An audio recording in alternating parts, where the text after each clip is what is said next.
Michael. Right. You don't have ESP? No ESP? Extrasensory percent. You didn't know who that was from? You didn't know who that was from? You just didn't no.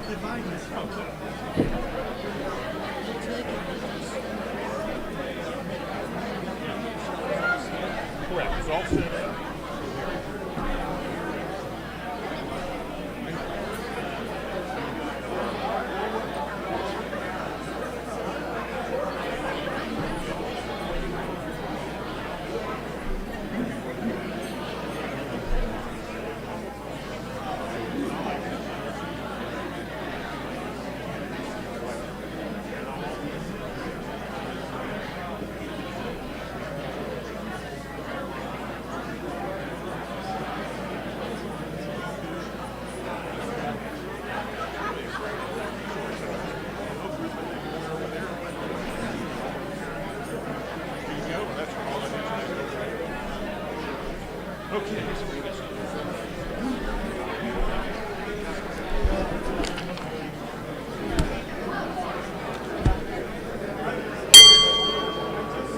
Wow, that's pretty loud. A quick announcement. Somebody left an envelope with no name on it. It's got money in it. I mean cash. It's got some tickets in it. And there's somebody, Chip, I think Trayers, I may be saying that right. So if you sold some tickets to Chip, you need to come put your name on this or you won't get credit for it. So wherever that is, it's right up here. Just let me know. Okay, so first, welcome downtown. Whether you're joining us virtually or in person, we're glad to see you. It is. I'll give this back to you. Cool. Okay, so we're going to do the pledge and song. Lynn Struthers-Pete's going to lead us in the pledge and the song. She joined in September 2020. She's a family member. I think you know she's related slightly to that hoodlum Dr. Wayne. And after she does the pledge, she's going to lead us in the Star Spangled Banner. She is a graduate of the University of Arizona. Lynn. Okay, thank you. All right, shall we? Where's the flag? Oh, I pledge allegiance to the flag of the United States of America and to the republic for which it stands, one nation, under God, indivisible, with liberty and justice for all. And then, you get me, whatever key?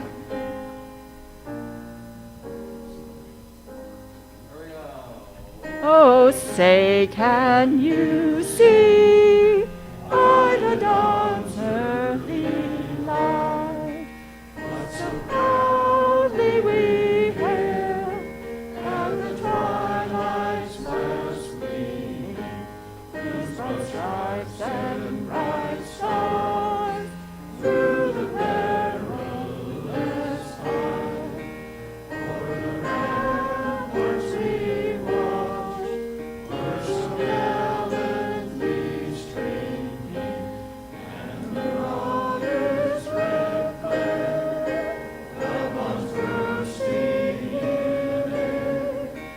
It grew through the night, and our flag was still there. Oh, say does that star-spangled banner yet wave o'er the land of the free and the home of the brave? Lynn, thank you. I try to stay as far away from that microphone as I can when it's time to sing. Please be seated. We've got an inspiration that we're going to do that Kim Adair is going to do for us. For those that don't know, Kim is the Arizona Bowl Executive Director. She joined in March of this year, and she is an NAU graduate. Kim. Thank you. I'm pinch hitting for Mitch today. Unfortunately, his father-in-law passed away earlier in the week, so I'm filling in, but our prayers to Mitch and his family. The aphorism, "a rising tide lifts all boats," struck me the first time I heard it. I took it to mean that when a person grows, it helps a community to grow. But perhaps there's another way to think about it. It can also mean we rise by lifting others. So how can we then be a source of encouragement to our friends, family, and loved ones today? Well, here are 3 easy ways that we can lift each other up. Esteem others higher. Leaders esteem others higher than themselves. Have high regards, great respect, and favorable thoughts of the people in your circle of trust and influence. Be quick to forgive. When others make a mistake, be quick to forgive and forget. Releasing them from the guilt and shame that may take root in their heart is a gift that can change a life. Be positive. I live by this one. Positive thinking goes beyond having the drive and motivation for personal success. Positive thinking is explicit, definite, and outspoken. It's contagious. Build up your loved ones with positiveness, allowing them to be open for better things to come. As a Rotary member and a person that puts service above self, let's make it a point to lift someone up each day and become not only practiced in the art of encouragement, but professionals at it. Thank you. Thank you, Kim. Before we adjourn for lunch here, I wanted just to make a couple quick shout outs. I want to thank my pal Sandy for bringing her husband Frank Dahl back. Frank is still on the mend with his broken ribs and stuff, but he is getting out. So good to see you, Frank. Where's Dan Guare? So a couple things have returned. One is the rowdy table, led by our pal Dan Guare. Can we have a little noise back there? So for those that may go a little bit long on the program, you may hear from those guys. And then last, I want to say thank you to Chris Mooney. You know, Chris did a great job with taking the photograph for us. Not everybody could be here. Chris is doing some juxtaposing of that photo by adding people in. Chris, thank you. For those that got added, I'll be back in touch with you later. Please enjoy your lunch.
so, yes.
Welcome back. So we're going to do the introduction of visiting guests and Rotarians. We're going to ask John Duvall to step up and do the introduction. Many of you may remember John from back when he was a member from 1996 to 2003. He misbehaved. We threw him out of the club. Now he's back. He just rejoined retired hospital administration, University of California. More about him later. We're going to be introducing him as a new member. John. Good afternoon, and thank you, President Mark. It's a pleasure to introduce our guests and visitors. From the Catalina Club, we have Barbara Kiernan, wife of Bob Kiernan. Barbara, where are you?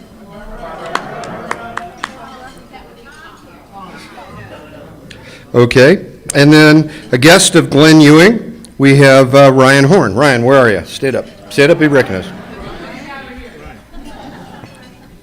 Also a guest of Glenn Ewing, Kirsten Polvachak. Sorry if I butchered that, Kirsten. A guest of Ralph Phillips, Molly Tobanek. Molly? Hi, Molly. A guest of John Wong, Noreen Wong. Hi, Noreen. Good to see you again. For a guest of Frank Dahl, Sandy Dahl. Sandy? Hi, Sandy. A guest of Jerry Hollowell, Anita Scales. Anita? A guest of Chuck Soller, a prospective member, Dina Marie Kern. Dina? Hi, welcome. And a guest of Dot Kret, Yvette Marie Margian. Did I get that right? I tried hard. Thank you very much. President Mark. John, thank you. I got to tell you, I'm really excited about today's luncheon program. I've been a fan of David's for a long time, and as he knows, I record all of his shows. He's just informed me I don't have to do that anymore. I can actually watch it online. How unique and unusual. So we're going to have a quick video introduction of David by Matt Russell. These are done, Matt is our talking head, and then also Rick Rose at Film Creations handles this for us. David.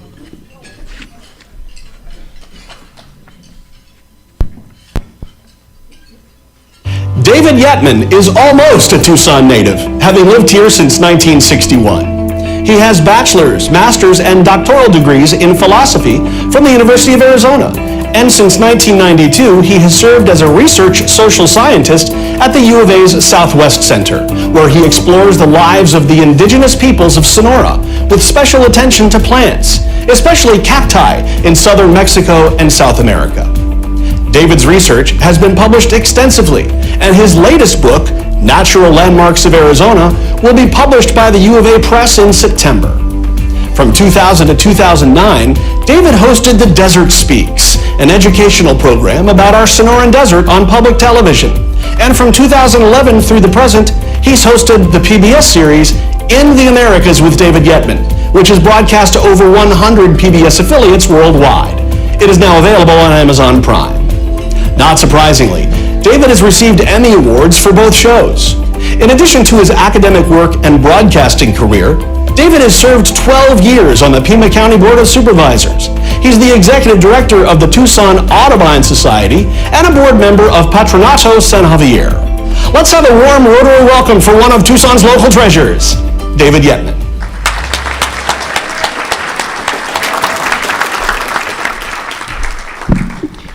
Well, thank you.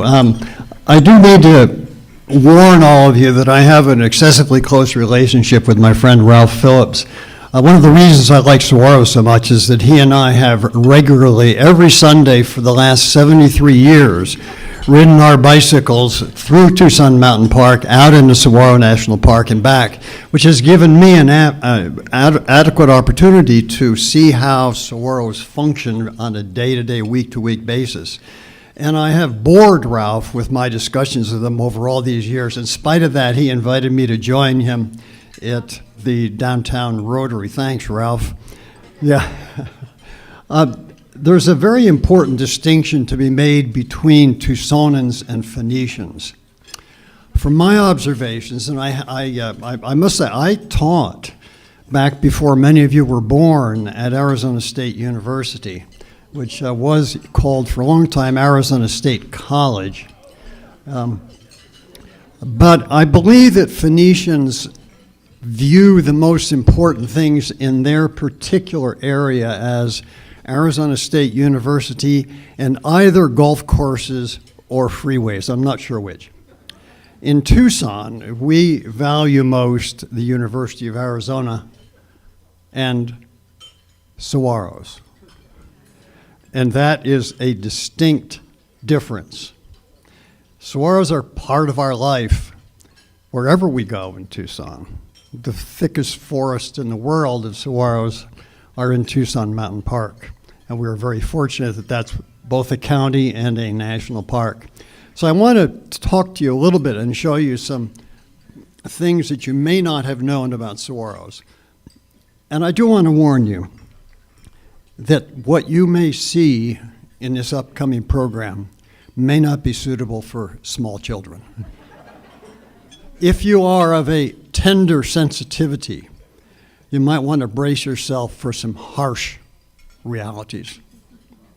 I am not apologizing for this. This is a warning program. If I can start this.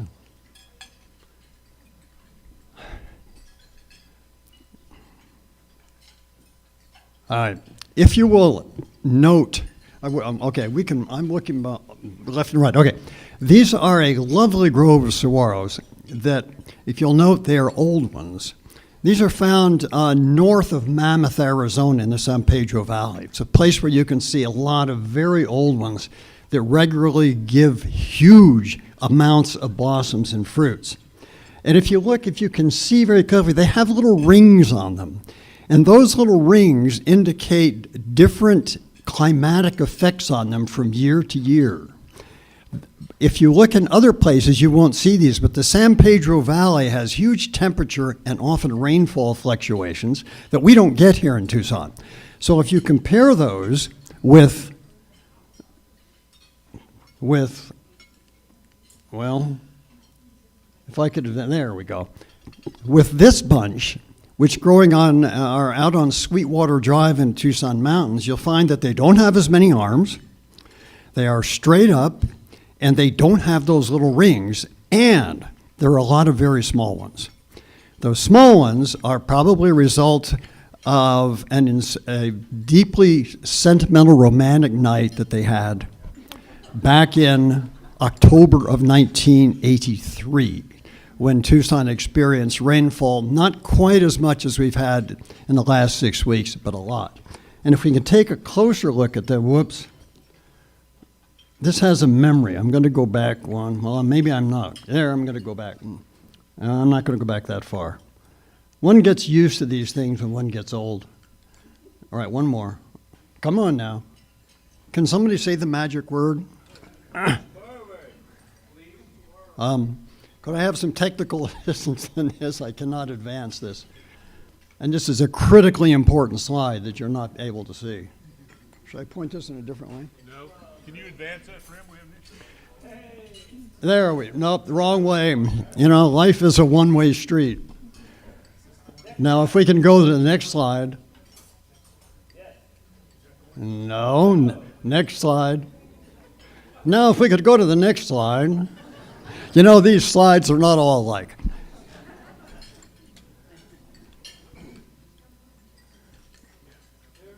Well, Now, that's a great slide. All right, look, we're going to move on and we're going to skip some. And many of you then remember February, we're going back. Well, you saw the snow.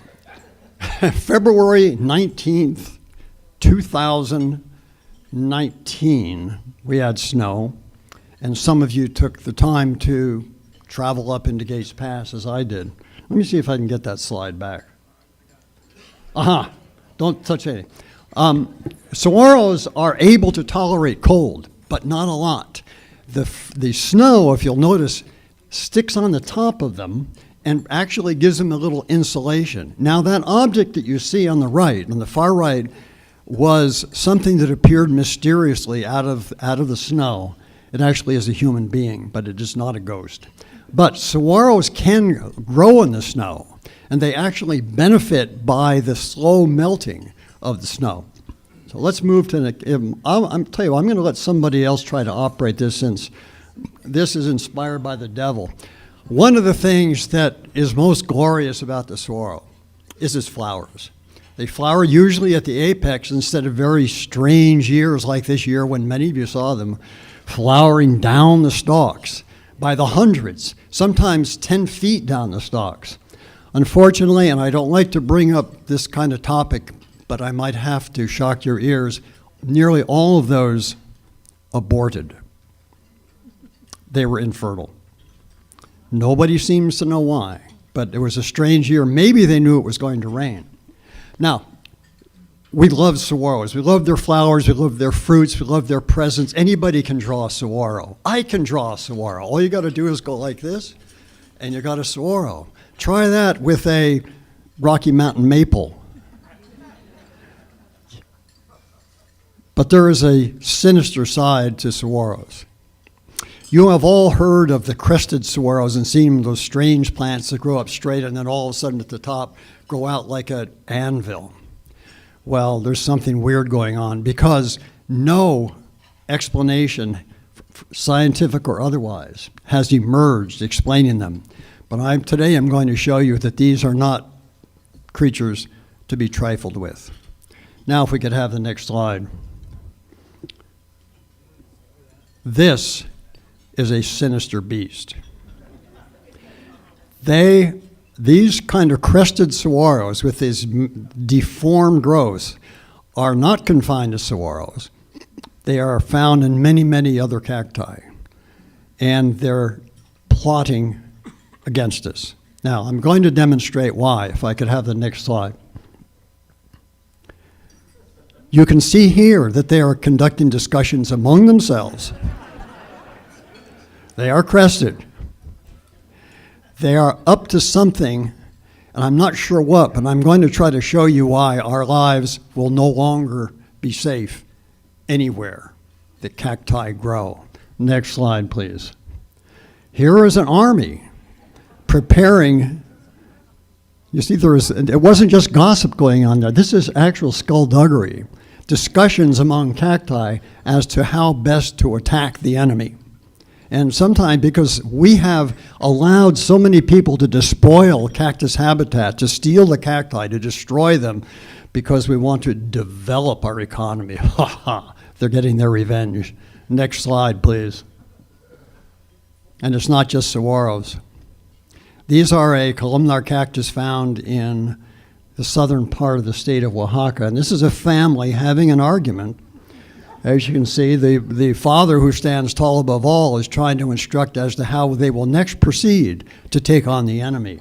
And the mother is trying to protect the innocent children, but they are already blossoming into these crested monsters. Next slide, please. The organ pipe cacti are doing the same thing.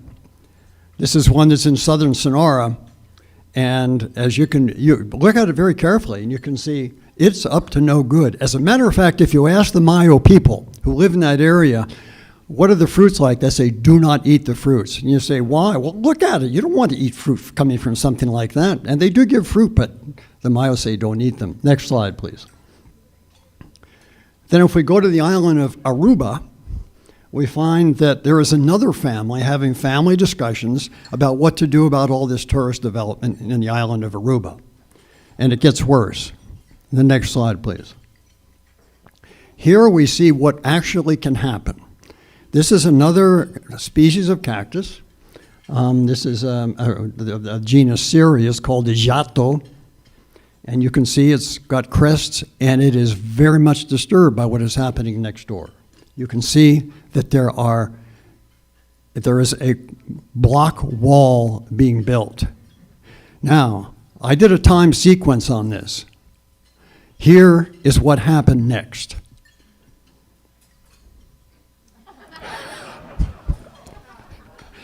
It did not get a lot of publicity, but they went on a rampage.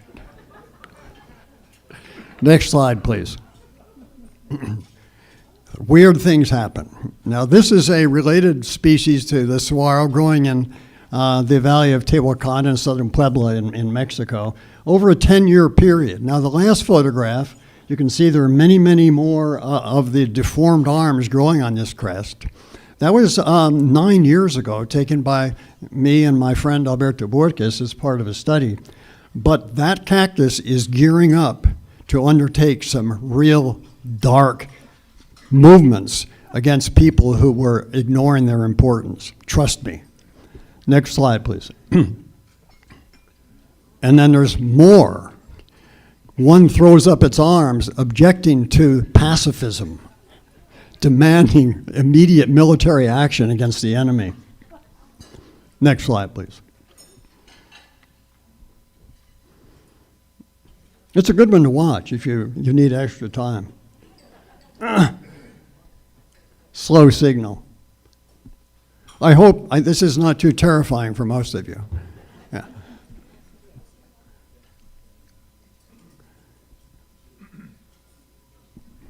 I'll try here. Whoops, I think we missed one there. If we can go back one.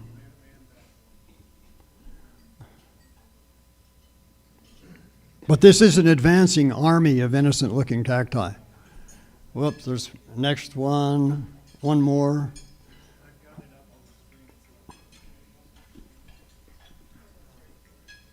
We have apparently a failure to communicate. And this is an extremely important one because it's not just the big ones that are up to no good.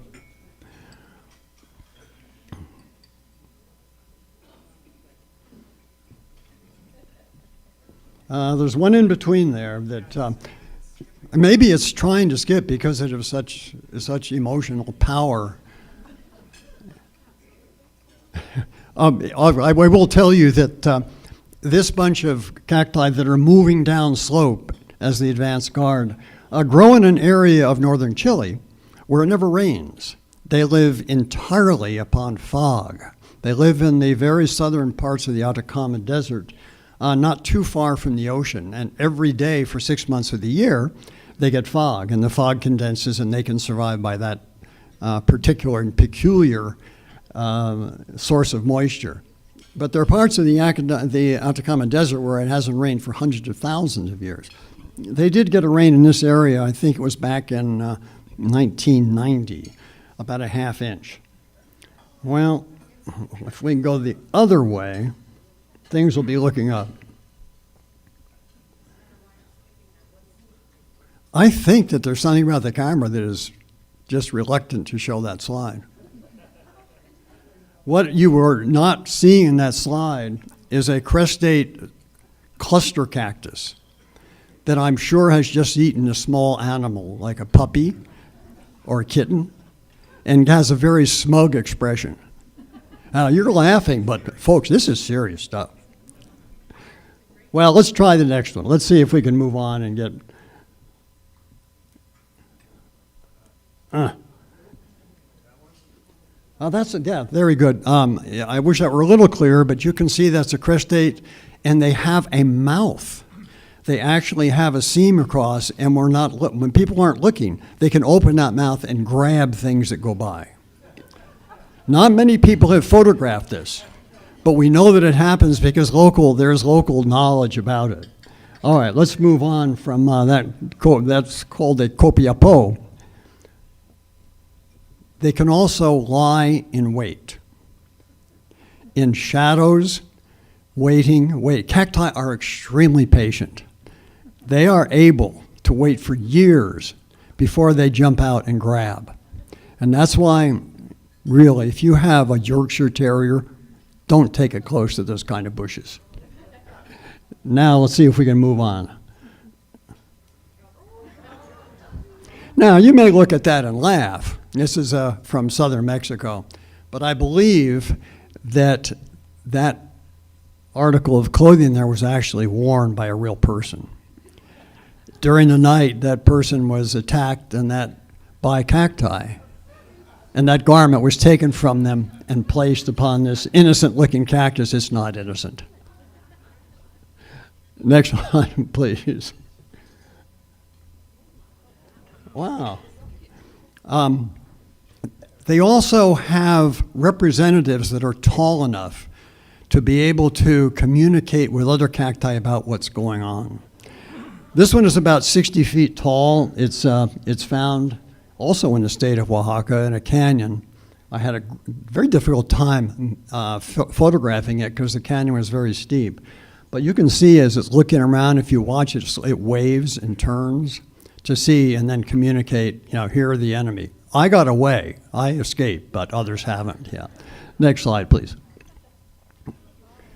Then they can get communities of them. This also, a lot of the state of Oaxaca here, near the Isthmus of Tehuantepec, these grow in great numbers. And local people have a lot of respect for them. Believe me, a lot of respect, because they're ganging up. Next slide. And they come in great numbers. And they are increasing their numbers, preparing for that day when they can extract their revenge upon all of humankind that live in the cactus area. You heard it here. Next slide, please. And then there's the kind that have hidden eyes. They can watch, and we're not aware of it. Next slide. You can see that those little things that look like fruits, those are eyes that connect to an inner camera. They spy and tell what's going on. If you really want to know, this is a very unusual plant, uncommon, grows in an area where we can't go now because it's controlled by narcos in the southern part of the state of Michoacan in Mexico. And it's called the military cap cactus in English. Next slide. They get extremely big, and if you can look very, very carefully at this one near Quino Bay in Sonora, there is a person under there being held captive.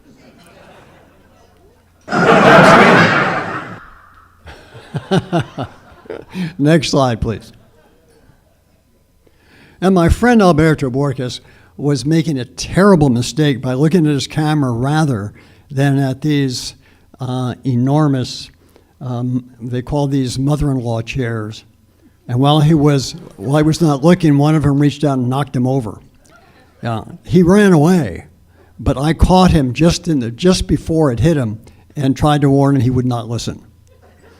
Next, please.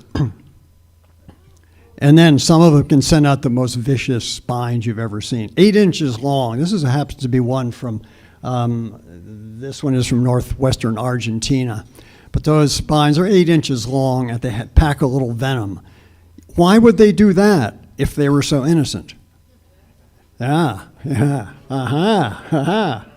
Next slide, please. And you think they're dead? They're not. You think you've knocked them over and can go away? They grow. They're growing and growing, just waiting.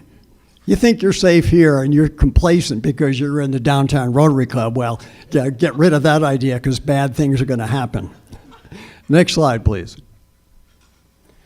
Now, there was a really nice guy, and he just thought this was an innocent clump of cactus. This is another one from southern Puebla. All that's left is his hat. You can see how they engulfed it. They grew right into it just overnight. If any of you are interested, it's Phaerocactus robustus from near San Juan Raya in the valley of Tehuacan. Next slide, please. And you think bears are dangerous. I had to put this in here because Ralph Phillips was standing next to me when we took this photograph near Lake Clark National Park in Alaska. The bear itself has heard of the ongoing danger of cacti and has said he's going to stick to salmon rather than go after cacti. Next slide, please. I had to put that in for Ralph. Now, you've seen barrel cacti, and here they get very, very tall, but they seem to take a great deal of pleasure in knocking people over and then putting their hats on to show that they have triumphed over humankind once again. This is from Sonora. Next slide, please. Can you imagine what this cactus can do to you? Mellow cactus, this one is from Brazil. Those things can shoot up 15 feet in one night. Well, maybe 15 inches over a lifetime. Next slide. A family growing in southern Oaxaca, worried about protection. Next slide, please.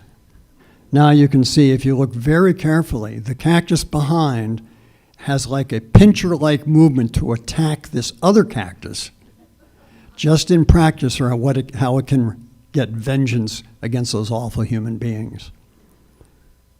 Next slide. An army descending from the Andes. They're coming down, and there are others that gets worse. Next slide, please. In the Atacama Desert, another group moving downhill insidiously. They do it very quietly. Next slide, please. Yes, I don't even need to explain what these are doing. They're moving uphill. These are in the Valley of Tehuacan in Mexico. And if you think that they look innocent, look at this next slide. Oh, you don't want to show that one in Sunday school. Next slide, please. What can I say? Ready to do damage. Next slide. Some of them pretend innocence by growing out of churches. What could be more innocent? This actually is an organ pipe cactus growing out of a church in Aduana, which is a ex-mining town not far from Alamos in Sonora. The most revered plant in all of Mexico, except perhaps the great Del Tule tree. Each year there are a couple of pilgrimages that people have, and hundreds of people show up. Next slide, please. And they light candles beneath. One year, to show how evil it can be, there was so much wax that it caught fire. They couldn't set fire to the building because it's made of stone. It's 250 years old. But that plant is there, and it is tricking people into thinking that if they come as a pilgrimage, they'll be blessed. Well, they're wrong. Next slide. You can't really see this, but here are 3 large cacti growing in the crotch of a mesquite tree in northwest Argentina. They will take any opportunity they can to grow. And this one will grow, ultimately kill the tree, unless somebody cuts it down first. It's not unusual to see them growing in trees like that. We don't see that here. Next slide. Now, my brother here, and this is in Peru, thought that maybe he could get close to this. Unfortunately, the spines on it are about 7 inches long, and the vast number of arms up there have been evolved that the guanacos, the native camel species that live there, can't reach them. But they also are beyond the reach of most humans. And so the fruit that they have trick people into climbing up and get them, and they fall and they impale themselves on all those spines. Next slide. Now, you all say, wow, but you don't really appreciate the evil that lurks therein. And let me show you the next slide. And if you could see very carefully, inside is a human face waiting for the time when an innocent goat herd or cowherd comes by, and they can drop an arm and smash you to death. It has happened. Next slide, please. This says Cactus Country Club. This is in Curacao, believe it or not. And my guess is that most of you who are golf aficionados, knowing what I have told you about the evil part of cacti, would not want to join this country club. The fence is made out of living cacti. They also produce fruit, which is not many fences in the United States produce fruit. But trying to get those fruits, you can really impale yourself on the spine. So look, ladies and gentlemen, I'm just trying to warn you about these impending dangers, okay? Next slide. So I have taken you through what I trust is a new perspective on saguaros and cacti. They're not as innocent as you think, but in spite of that, and this old guy lives up on the San Pedro River. It's I think it's got 41 arms. Probably over 100 years old, which, by the way, we can increasingly tell by counting the rings on the spines. They actually produce rings similar to the way that coniferous trees produce them. It won't live too much longer, but it has seen a lot of evil in its life, and it is now sighing as it works its way into its old age. And as many of us will do, wonders if we have done right through our entire lives. Thank you very much. So I think we've got time for a couple of questions. Chris, you want to field those for us? Sure, I'll field some questions. So I'm asking for a friend, Mr. Yetman. So my friend got a saguaro cactus skeleton from his friend's house, and he made it into some planters, used the trunk and cut it off. That's what my friend did, and he preserved it. Is that legal? Sure. Well, Okay. depending on where he got it, if he stole it from his neighbor, probably not. Yeah. And if he stole it from state land, no. If he took it from national park, it's a felony. It's a federal offense. But can you take a skeleton from state land? I would not try to take anything from state land because the state police force that protects our state trust lands is so overwhelmingly powerful that they will trace you down. Yeah, that's what I figured. I wouldn't do it, but so it is illegal, yes, to remove anything from any state, federal, Indian reservation, neighbor, anything. Get Yeah. permission first, please. Yeah. No, I'm pretty sure the neighbor gave permission. We have a question over here. So I've noticed that somewhat frequently there's a mesquite that looks like it might be attacking a saguaro. Is that a nefarious situation or is it friendly? And what should you do? It's actually the other way around, and it's not friendly. Now, I am giving you straightforward information, and then I'm trying to add editorial content to it. But as a matter of fact, most saguaros in the Sonoran Desert in Arizona require what's called a nurse plant. The little plants germinate under full sun, their chances of survival are zero. They are also they're subject to sunburn, to trampling, often by livestock, and it makes predation by little herbivores much easier. But if they're under a nurse plant, which is typically, and not always, a foothills palo verde, or in many cases a mesquite, the mesquite then protects them from hail, from excessive sunlight, from trampling, and also under some legumes, mesquite not as much as others, the ability of mesquites and other legumes to fix nitrogen in the soil means there are a lot of plants grow under them. They also provide protection. If that saguaro survives, and the odds are very small, but when they do, they will then grow, and ultimately they will start stealing water from the roots of the palo verde or the nurse tree.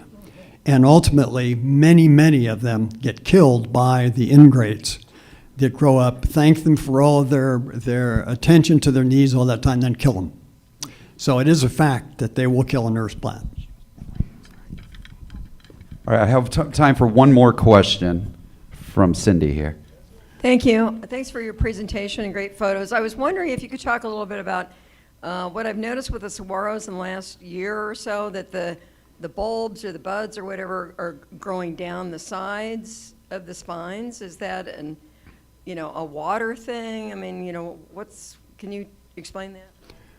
Yeah, this strange phenomenon, which some of you noticed early April happening all of a sudden, something I had never seen before, although a botanist friend of mine said he had seen it earlier.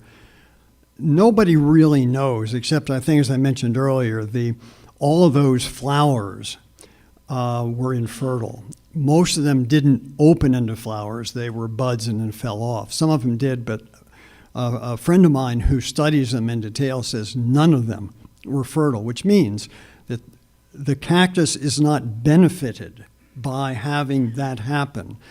The only thing that cacti really want, which is the way all of us are, is to reproduce our kind. And that didn't help the cacti to reproduce themselves from an evolutionary standpoint. So whatever was happening was not to their benefit, but it may have been a response to the driest 18-month period in recorded history. Or maybe they said, we know it's going to be a wet summer. People don't know that, but then that's part of that insidious plot that saguaros are up to. They know, and they weren't going to tell us. Thank you, David. David, thank you. Are you able to stick around for a few minutes afterwards? Because it seems like there's some people that are bugged that they didn't like Principal Pat. I can see he's giving me that evil eye, right? Money. Got it. We got it. So here's what's cool, and we're going to ask you to personalize this for us. We actually have a reading seed library that we put a book in, and we'd like for you to sign this. And this one is entitled Fatima Great Outdoors.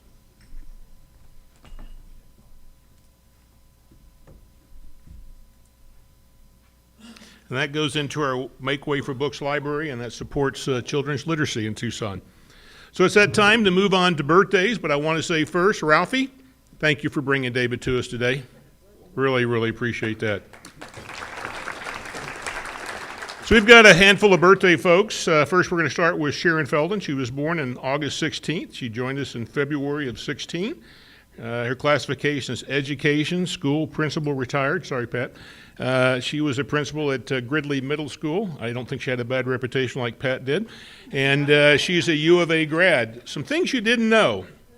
Before leaving West Berlin, she was actually arrested for taking a picture of the wall. You can ask her about that later. Why'd she join Tucson, the Rotary Club? She wanted to hang out with like-minded people who were making a difference. Why does she stay?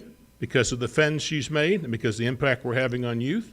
And what is her plans for the future?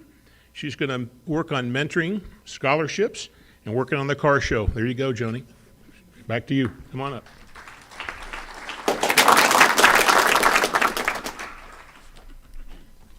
Thank you. It's amazing how large East German Guards are when they take you off.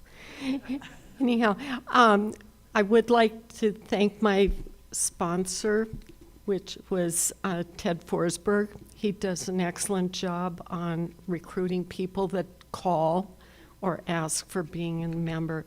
And Bobby Larson, my mentor, and I thank him very much, as well as all of the others here at the club. I have marked a check for the scholarship fund, and I would really like to encourage everyone to help and support this program that this particular club has been doing for the past 75 years. It is only second to the car show for donations and helping others. Roughly almost $50,000 a year is given in scholarships and helping students. And as you know, tuition fees, so forth, are just going up, and they really need your help. So please support the scholarship fund.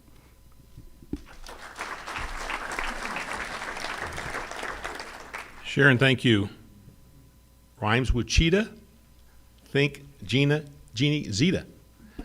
She was born on August 23rd. She joined in February of 19. She's retired community education. She went to Southwest State University in Minnesota and St. Cloud State University in Minnesota. What didn't you know? She's participated in the Rotary Fellowship Exchange in Australia, Honduras, Nepal, Bhutan, and Argentina. Why did she join? She loves our service projects. Why do you stay? The people, the connectivity, and the impact we make. And what are your plans to make it better? She's going to invite new members, she's going to work in our service project, and she's going to focus on our Rotary Youth Exchange. Jeannie.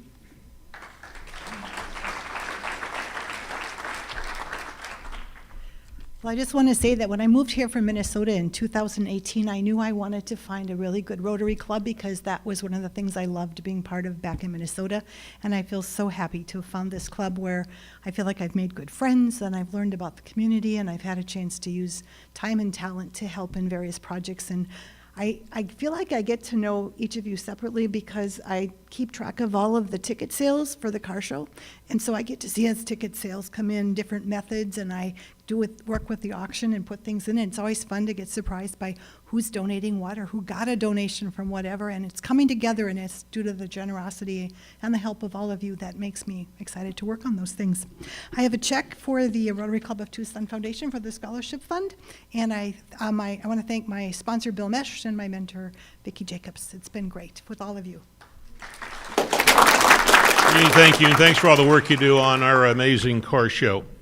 Next up, Sarah Gar Ahrens. She was born on August 24th. She joined us back in April of 18. She's in real estate investments, rental properties.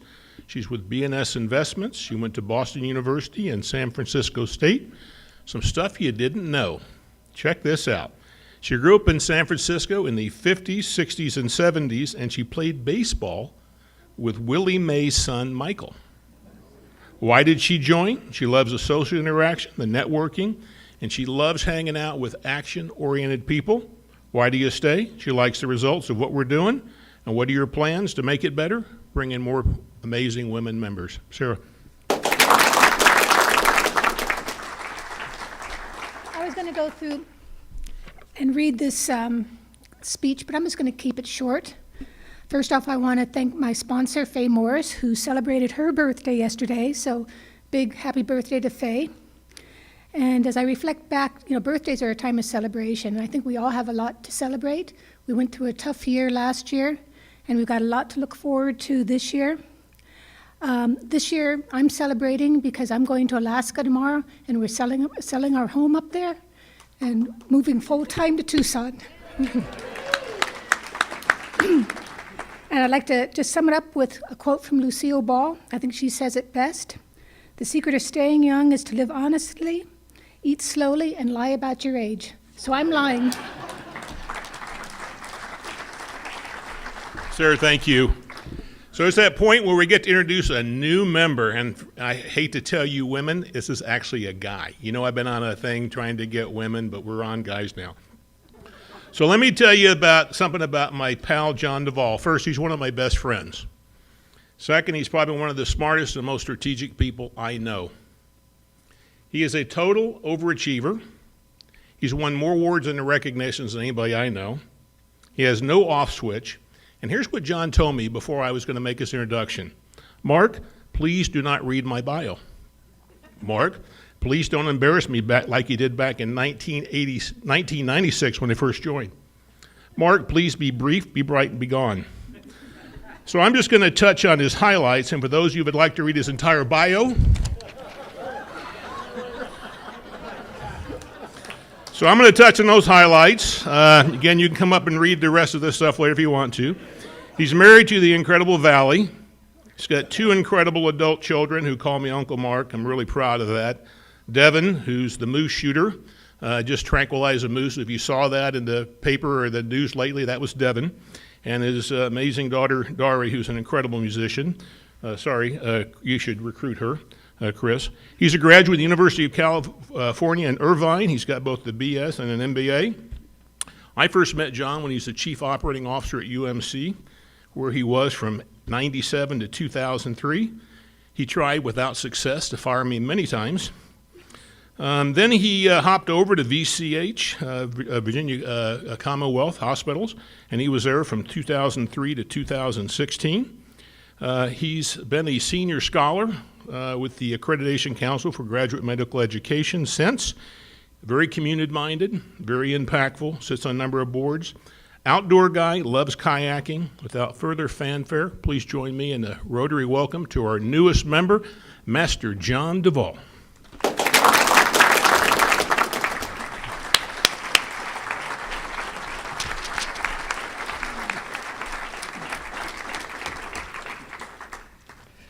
I'm really sorry for this, folks. You know, it's. Yeah, Mark, that's it. Swing and a miss, buddy. Anyway, yeah, let's just do that. All right, there we go. Well, what do you say after an introduction like that? But special thanks, Mark, for taking the risk at sponsoring me for a second time. You know what they say about making the same mistake twice? Okay, well, we'll hear more about that. So yeah, it was actually 1987, not 97. You know, memory fails. We understand this one. You know? The Valley and I relocated here from Denver, Colorado, University of Colorado, to join the team of what was then University Medical Center in the days before Banner. It was a great decision to come to Tucson. It was just absolutely a spectacular decision. We rapidly fell in love with the city, said we ain't ever going to live anywhere else. That didn't work so well, but we knew that very quickly it was a great place to raise our family, and we did. We're blessed with two spectacular kids. Our daughter is, in addition to her work with the Coolers as a jazz musician and a blues musician, she is a researcher at the U of A. Incredibly proud, and my son, yes, indeed, darted a moose in a parking deck in Vail, Colorado. Former Marine officer, his targeting, John, was right on. I mean, he was a great shot. And he is a game warden in the state of Colorado. They both have degrees from the U of A. Over the ensuing 16 years that we were here, I had the honor of being involved in a number of community service activities, including Leukemia Society, American Red Cross, Boys and Girls Club, and Rotary. Initially, I joined the Casas Adobe Rotary, and then Mark, that name keeps coming up, Mark got me to join the Downtown Club and also got me very involved with Boys and Girls Club, which continued in my time in Richmond. When Virginia Commonwealth University Health System came calling, we knew we were coming back. Plain and simple, we knew we were coming back. And who would have thought that it would have been 14 years, though? So we missed Tucson unbelievably during those 14 years. And I told David, he's guilty of making me horribly homesick because the local PBS affiliate in Richmond would carry Desert Speaks, the Desert Speaks, and every time I watched that, I just got homesick as the dickens. But that said, we're very glad to be back here, back home. We look forward to continuing to contribute to this wonderful community, and I'm delighted that you have all welcomed me back into the ranks of the greatest Rotary Club in the known universe. Thank you.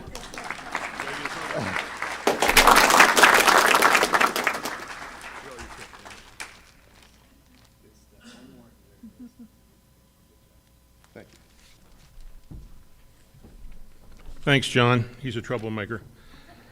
So we've got a Paul Harris fellow, actually a couple of Paul Harris fellow presentations, and those are going to be done by Shar and also by Marianne Freitas, and they're both past presidents. Come on up.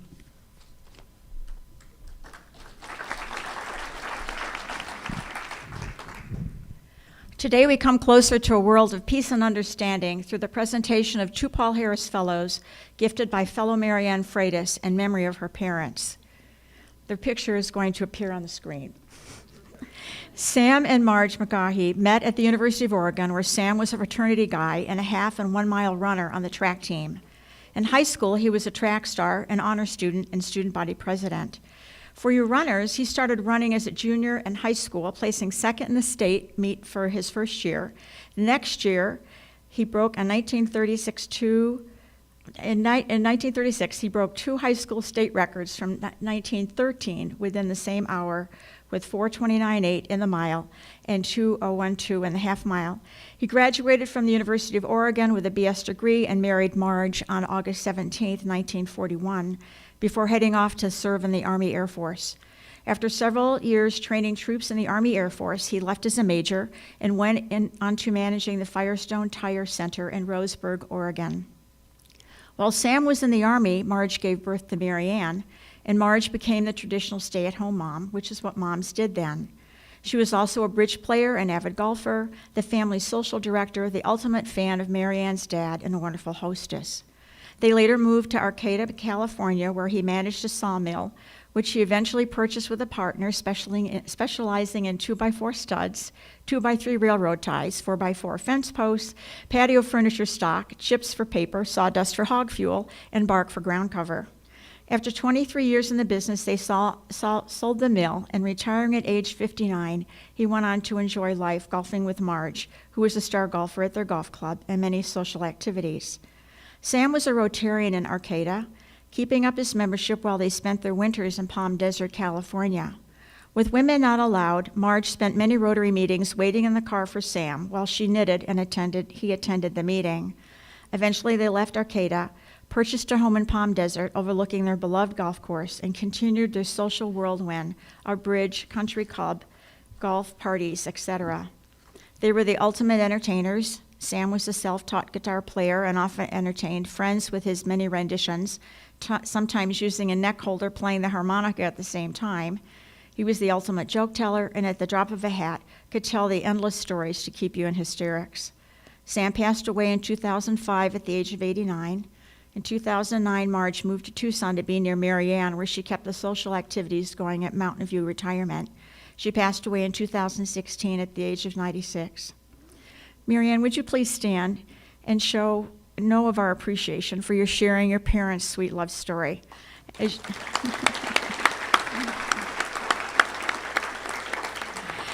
They were married almost 64 years, and yesterday was the anniversary of their wedding, which was 80 years ago. In honor of them, we offer Mary Ann some flowers, which I'll bring down to you, along with your parents' Paul Harris Fellow certificates and pins, and thank you for the wonderful memories. Everyone, please join me in recognizing Paul Harris Fellows, Sam and Marge.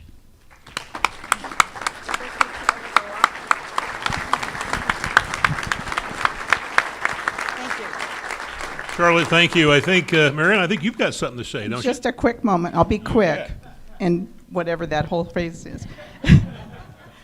I just wanted to announce some good news for our family. We just had our fourth great-grandchild born last week on the 9th, our second great-grand boy, and we have two great-grand girls.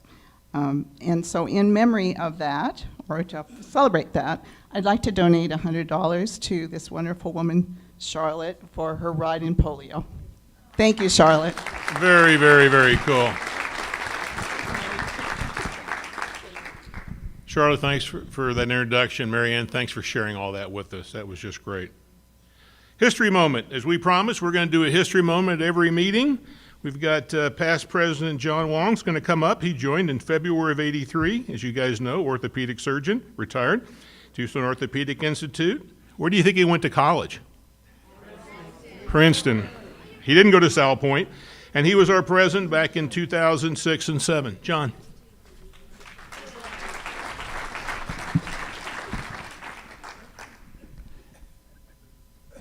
And even when I grew up, I was still small.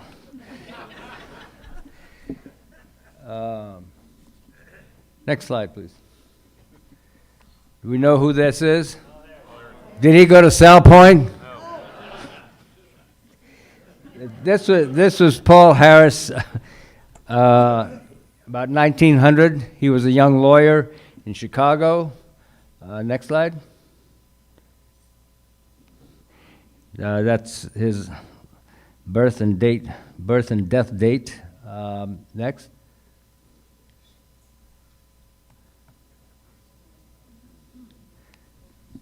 David, what did you do to these people?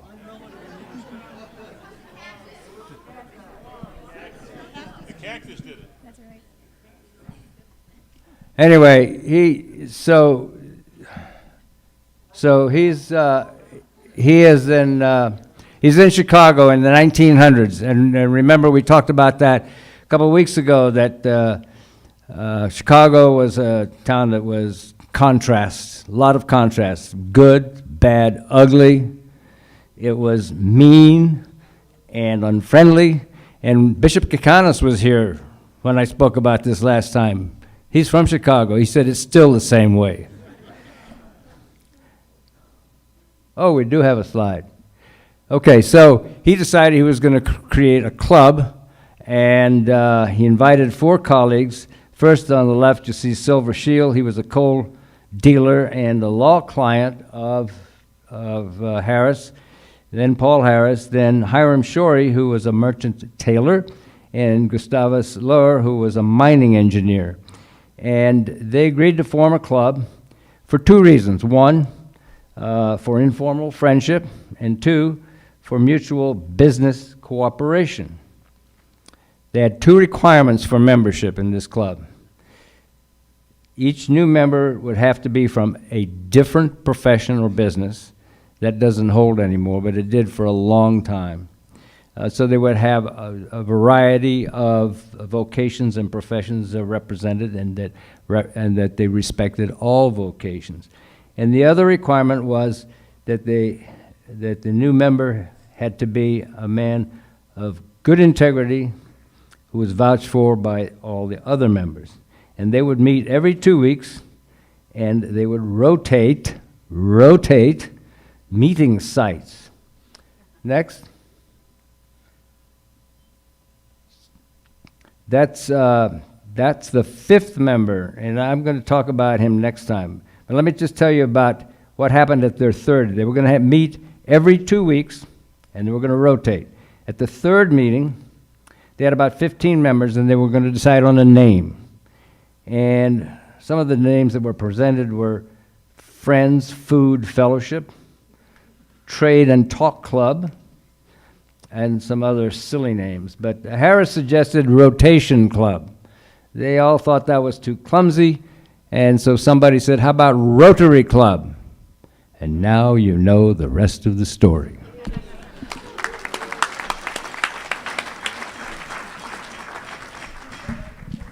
It's not that short. John's one of those guys, candidly, that I spent some time with talking about, his memories of being downtown. And surprisingly, I guess John, we had just moved from downtown when John joined, so wasn't that fruitful. Sorry.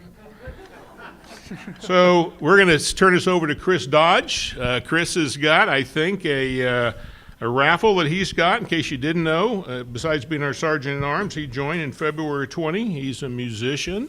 And fan of the Coolers, by the way. Right. Great band. University of Arizona grad, and he's got some money. How much money you got? I got $45 right there. And are you going to call the ticket number? Sharon, here it is. 680738. Who's the winner? 0738. Yeah, I told you would win today. I say that to everybody, by the way. All right, let's see if you win there's like $1,400 and some odd dollars in the pot.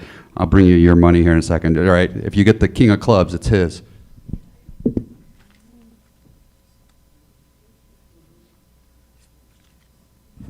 Jack of Clubs. Yeah, sorry. So close. Jeannie, wait, no, not Jeannie. We have car show announcements coming up. They're right there, so we can go ahead and go right to that. So take it away, car show. You can keep that. Hi, everybody. Do you know what you're going to be doing 60 days from today? Car show. So I want to really talk about car show sales because it's critical. We've made big commitments to JTAD to help them, and we can't make it without everybody's help. So I want to let you know that 69 of you have sold at least 40 tickets. Now this man over here, he's over 1,500. He's in a league of his own. But I do want to say that 69 of you are helping us get there. We have over 9,700 tickets sold. However, we have 137 of you who haven't yet recorded a sale. So we really need everybody's help, or we're just not going to make our goals. It's going to be a great fun day. Please help us get them sold. If you don't know how to sell a ticket, I can't give you a better reference than to just talk to President Mark. He'll tell you how he does it. He uses a Rolodex. I know all of you who are 40 are going to, roll your eyes, but it works, so be sure to do that. I'm going to turn this over to Jim.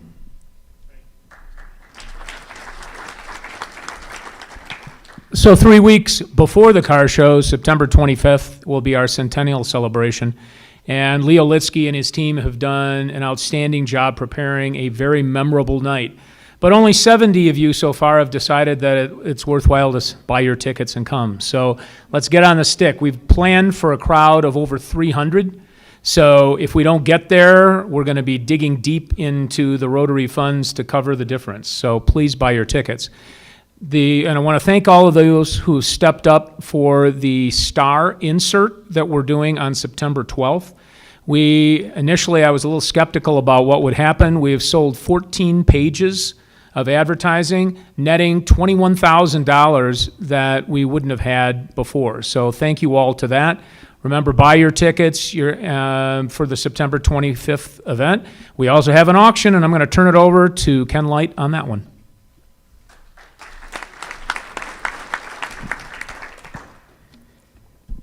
We've got just 9 days until the auction goes live online.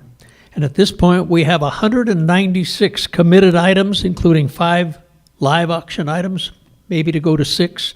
120 items are still in process. I think we're in good shape with auction items. Now we need bidders. If you have not done so, please register to bid on the website.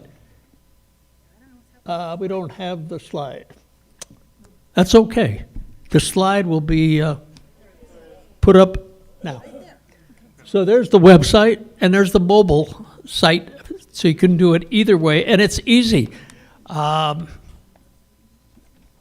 was it that just told me? My memory is fading. Oh, it was Steve Pickering. He said he registered. It was so easy, even he could register. If Steve Pickering can register, you can register. Please, register to bid.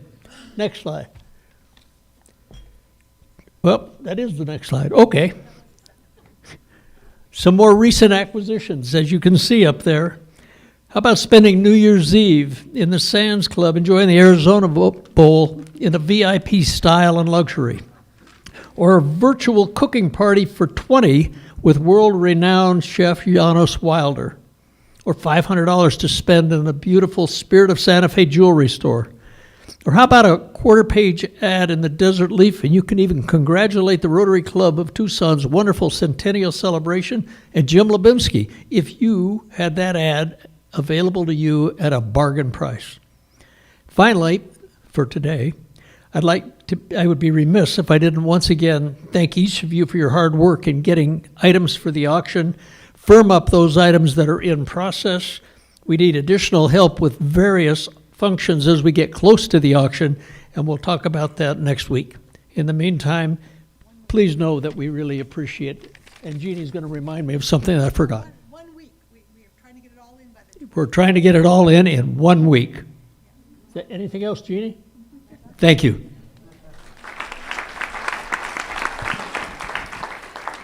Me again. Car show goodie bags. I'm in charge of the car show goodie bags this year, and I need donations. How many of you want to generate some new business and put out some great promotional items for your businesses or companies that you work for? I see a few here. I can help you with that. We need 450 items from each company that wants to participate. I can pick them up, or you can drop them off to me. I need those by October 1st. It's a great way to advertise, and it can be as easy as giving some pens, koozies, hand sanitizers, lip balms, sunscreens, luggage tags, sports bottles, and chip clips. Who doesn't love chip clips? So put your business names on some chip clips and send them to me, Kim Adair, or I'll come pick them up for you for the goodie bag for the car show. Thanks, and have a great day. So as you guys know, I asked if we could hang on just, for a little bit longer, given the car show and the centennial and all that stuff. So We are going to, at every meeting between now and then, we're going to devote 5 minutes just to bringing everybody up to speed with that. So a couple things I want to just touch on real quick before I turn it over to Bruce, who's got an announcement. Next week is Bring Your Competitor to Rotary Day, so don't forget that. I think we've got a slide up somewhere on that. Second, they already touched on it, but don't forget to sign up on Eventbrite for your centennial. And then finally, we got to have a little fun with our buddy Bob Logan. Where's that picture? Oh no, where's that? This is the Wall of Fame, and where's that picture of that scary? Now, see. So I wanted you guys to see that. Get that big fish back up there. This fish is scary. I told Bob he needs a bigger net. More functional problems over there, Bob? There we go. Look at this monster. So we had to pick a little fun at Bob. I will tell you, I did see the Bishop's fish last week, and it was actually smaller. I don't know how, but it actually was. So Bob currently is in, thank you, Bob. Bob is currently in first place for the smallest fish, but he's in first place as well for the biggest net. So Bob, thank you for that. And by the way, that fund is growing for people that want me to catch and release a fish for them. Happy to do that. If somebody wants to text too much, I love that, Logan. I told you I should never got him in Switcher Studio. What a goofy idea that was. So there we are. I think Bruce Jacobs, is Bruce here? You had an announcement, Bruce?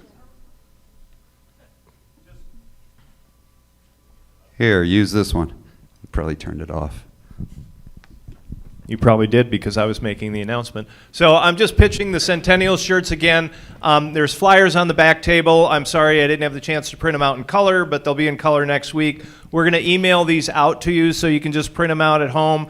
The big thing to remember, when you fill it out is to make sure you put your name on it. We'll send out an email this week which will give you some additional details on it. So again, we're going to do the cutoff on September the 8th, and that'll be in the email as well. So again, if you want some Centennial shirts, you got a few weeks in order to order them. Thank you. Thank you. Okay, so in closing, first I just want to say thank everybody for coming. If you're joining us virtually, we hope you enjoyed the meeting. If you'd like some more information about Rotary, just reach out to us. If you'd like to donate to our scholarship cups, Doreena's lectured me on this. The cups are actually back on the table. I actually have that highlight here. Dorena, how'd I do? They're on the table. Please don't forget to turn in your badges. If you've not gotten your Rotary pin, please see Dorena. I'd like to say happy birthday to Sharon, Jeannie, and Sarah. John, welcome. David, thank you as always for being here. Really appreciate that. Just a great presentation. Couple of don't forgets. Again, next week is Rotary Bring Your Competitor to Work Day. Our buddy Brent Durad at Visit Tucson is going to be hosting that meeting. Toast and adjourn. Quick toast. In this day and age with so much negative news, it's great to be around some positive and inspiring people like David Yetman, a New Jersey guy who moved to Arizona in 1954 and has truly become an Arizona and Tucson treasure. It's not just what David does, it's how he does it. Here is the PBS and our own David Yetman. We appreciate you more than you will know. Thank you for joining us. We are adjourned. Thank you.